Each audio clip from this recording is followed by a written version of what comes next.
Shalom Aleichem, Bisem Yeshua HaMashiach.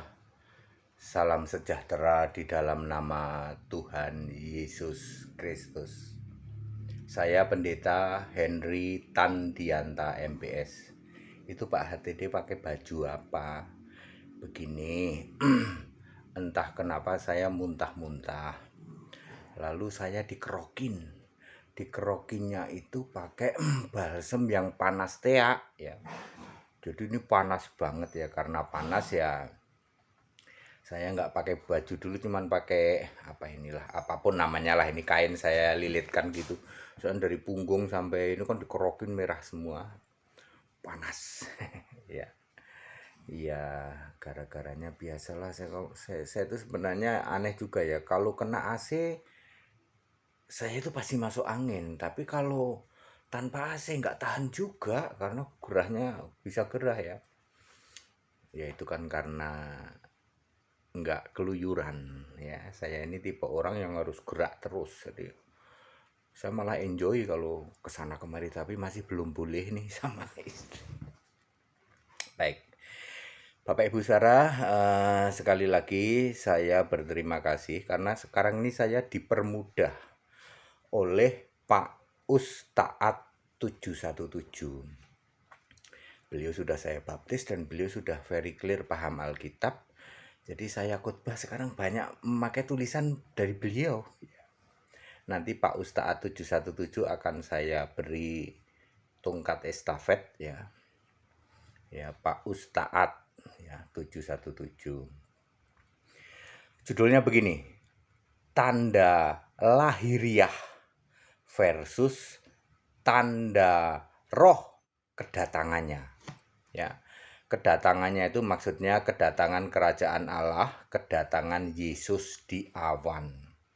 Tanda lahiriah versus tanda roh. Bapak Ibu Saudara, Yesus naik ke surga di dalam Kisah 1 ayat 9 ya.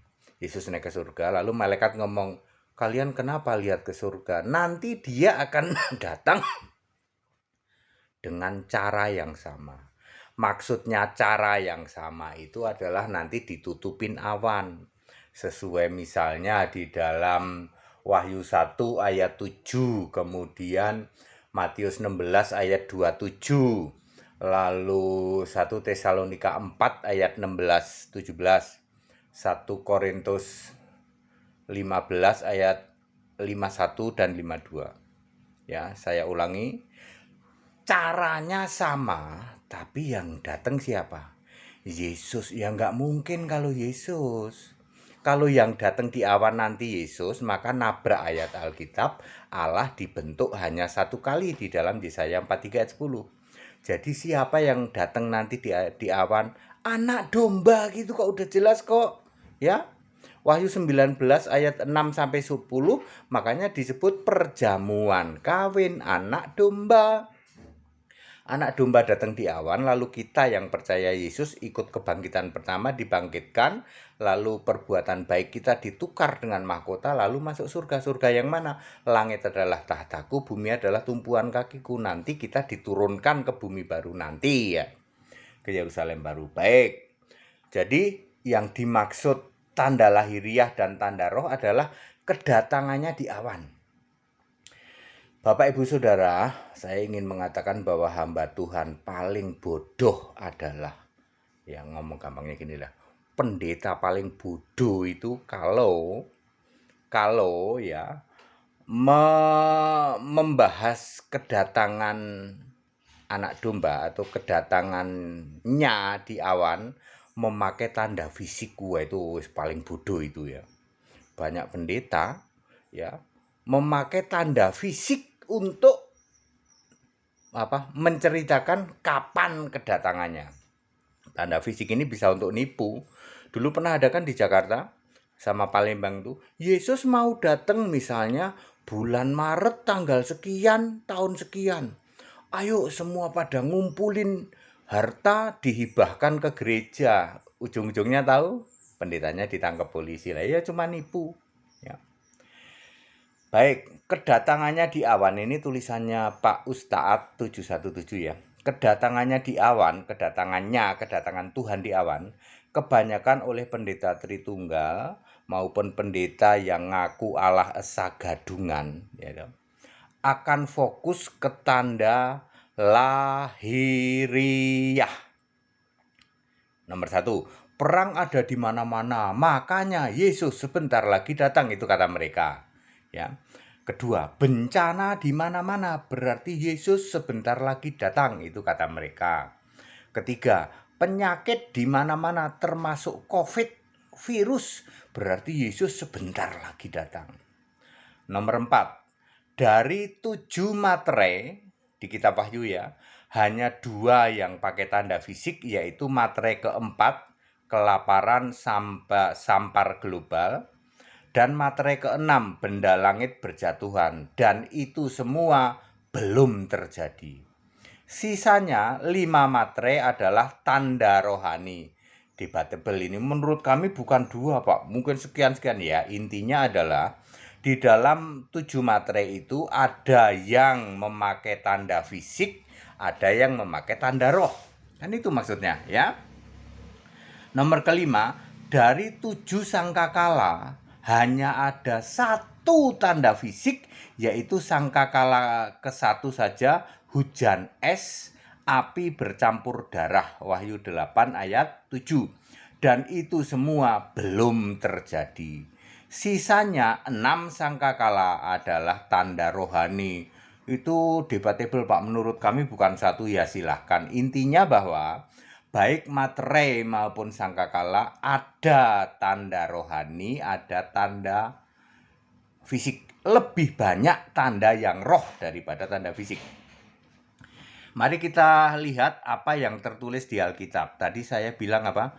Pendeta paling bodoh kalau menceritakan kedatangannya pakai tanda fisik. Mari kita lihat apa yang tertulis di Alkitab. 1. Lukas 17 ayat 20 sampai 37, Yesus berkata, "Kerajaan Allah datang tanpa tanda-tanda lahiriah." Yang dimaksud kerajaan Allah adalah anak domba datang di awan, kebangkitan pertama, masuk kerajaan Allah, hidup kekal. 1 Tesalonika 4 ayat 16 dan 17, Matius 25 ayat 34, Matius 16 ayat 27, 1 Korintus 15 ayat 51 dan 52 ya. Banyak tanda-tanda lahiriah dipakai oleh pendeta, bahkan pendeta yang ngaku Allah Esa gadungan, untuk menipu jemaat. Kata pendeta itu begini, "Awas, sebentar lagi Yesus datang," sambil menakut-nakuti dengan banyaknya perang, banyaknya bencana, dan lain-lain. Sudah dijawab di dalam Matius 24 ayat 8, tanda-tanda lahiriah itu cuma permulaan penderitaan menjelang zaman baru. Jadi dilarang memakai tanda-tanda lahiriah untuk mengklaim kedatangan Tuhan di awan. Saya ulang, dilarang memakai tanda-tanda lahiriah untuk mengklaim kedatangan Tuhan di awan. Nanti yang datang anak domba ya. Kedatangan anak domba di awan, pakailah tanda roh atau tanda rohani, yaitu 5 dari 7 metre, itu tanda roh, 6 dari 7 sangkakala, dan itu semua belum terjadi. Jadi Anda mau pilih mana? Ya, ditakut-takuti oleh tanda lahiriah. Banyak perang, ada virus, ada penyakit, bencana, dan lain-lain. Ya, siapa yang melakukan itu Pak? Iya, pendeta-pendeta Tritunggal atau pendeta yang ngaku Allah Esa tapi gadungan. Ya. Atau ada punya pilihan juga, saya tetap mau setia pada firman Allah.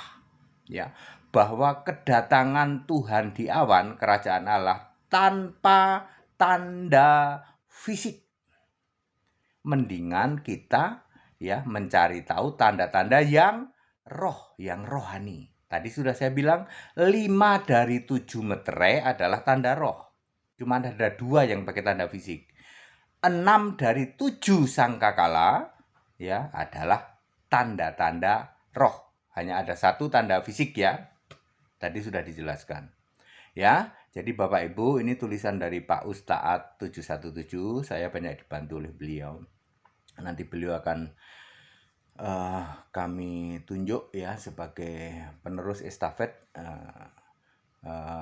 khotbah ya. Sedangkan saya akan banyak mengurus foundation yayasan ya bersama dengan istri untuk berbagai hal, yaitu katarak, bibir sumbing, kemudian hernia, kemudian kaki palsu, dan alat bantu untuk manula ya. Di 50 kota di seluruh Indonesia, termasuk juga di beberapa kota mendirikan klinik pratama rawat inap dengan level mendekati rumah sakit tipe C ya. Kemudian pasti di sebelahnya ada gedung pertemuan umum ya, itu nanti tempat ibadah kami GAAE. Kami punya program selama 3 tahun di 50 kota. Makanya nanti estafet khotbah akan saya berikan kepada Pak Ustaat 717. Ya. Baik, very clear ya. Jadi jangan memakai tanda fisik. Dan para pendeta, para romo, jangan menipu jemaat dengan mengatakan, ini banyak perang, ini kasihnya luntur, semua Bapak itu memikirkan diri sendiri, ya atau garang dan sebagainya. Kan ada ayat Alkitab. Perhatikan baik-baik. Matius 24 ayat 8, itu semua cuman permulaan. Ya, untuk zaman baru yang akan datang. Ya, tanda-tanda fisik itu cuma permulaan. Jadi untuk berkhotbah tentang kedatangan Tuhan harus pakai tanda-tanda roh, tanda-tanda rohani ya. Anda yang sudah terlanjur disesatkan oleh pendeta-pendeta yang memakai tanda fisik, sekali lagi saya katakan dilarang memakai tanda-tanda fisik yaitu untuk ya, memberitakan kapan kedatangannya. Perang, apalagi penyakit, gempa bumi, dan lain sebagainya. Ya, semua tanda-tanda fisik yang ada di Alkitab itu sudah dijawab.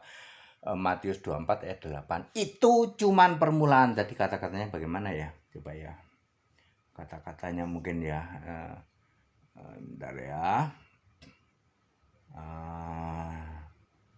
Oke, mana tadi ya? Matius 24 ayat 8, tanda-tanda lahiriah itu cuman permulaan penderitaan menjelang zaman baru. Nah, itu kalimatnya seperti itu. Baik, padat, singkat, dan clear. Segala hormat kemuliaan untuk Yesus Kristus, satu-satunya Allah yang benar. Ini pendeta hadiri pakai baju gini jadi kayak ya. Baik, haleluya. Amin.